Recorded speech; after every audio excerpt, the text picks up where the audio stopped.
യെശയ്യാ 60-1 എഴുന്നേറ്റ് പ്രകാശിക്ക, നിന്റെ പ്രകാശം വന്നിരിക്കുന്നു, യഹോവയുടെ തേജസ് നിന്റെ മേൽ ഉദിച്ചിരിക്കുന്നു. ഞാൻ ലോകത്തിന്റെ വെളിച്ചമാകുന്നു, എന്നെ അനുഗമിക്കുന്നവൻ ഇരുളിൽ നടക്കാതെ ജീവന്റെ വെളിച്ചമുള്ളവനാകുമെന്ന് പറഞ്ഞ് അന്ധകാരത്തിൽ നിന്നും അത്ഭുത പ്രകാശത്തിലേക്ക് വിളിച്ച ദൈവത്തിന്റെ സൽഗുണങ്ങളെ ഘോഷിപ്പാൻ നമ്മെ അവിടുന്ന് തിരഞ്ഞെടുത്തിരിക്കുന്നു.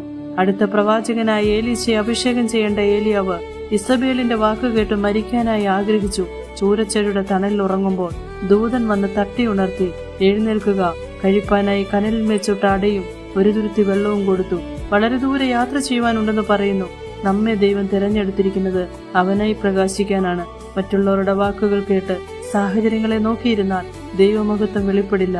യോനയോട് ദൈവം പറഞ്ഞു നിനവയിലേക്ക് പോകുവാൻ. യോന മറ്റൊരു കപ്പൽ തർശിസിലേക്ക് പോകുന്നു. ദൈവം പെരുങ്കാറ്റടുപ്പിച്ചു. അടുത്തട്ടിൽ കിടന്ന യോനയെ കപ്പലിലുള്ളവർ എഴുന്നേൽപ്പിച്ച് ദൈവത്തെ വിളിച്ചപേക്ഷിക്കുവാൻ പറയുന്നു.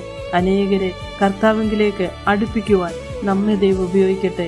സകല സ്വത്തും നശിപ്പിച്ച മകൻ എഴുന്നേറ്റ് അപ്പന്റെ ഭവനത്തിലേക്ക് വന്നതുപോലെ പാപത്തിന്റെ അന്ധകാരത്തിൽ ജീവിക്കുന്നവരെ സ്വർഗീയ പിതാവിന്റെ സ്നേഹം അനുഭവിച്ചറിയേണ്ടതിന് ആ രക്ഷയുടെ സന്തോഷം നമ്മിൽ പകർന്ന ദൈവിക സത്യങ്ങൾ ലോകത്തിലേക്ക് പകരപ്പെടാൻ നമ്മെ ഓരോരുത്തരെയും ദൈവം ഉപയോഗിക്കട്ടെ.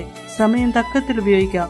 സമാധാനമില്ലാത്ത ലോകത്ത് ക്രിസ്തുവിന്റെ സമാധാനം പകരാം. യഹോവ നിത്യപ്രകാശമായി അവൻ നിങ്ങൾക്ക് മഹത്വമായിരിക്കട്ടെ. ആമേൻ.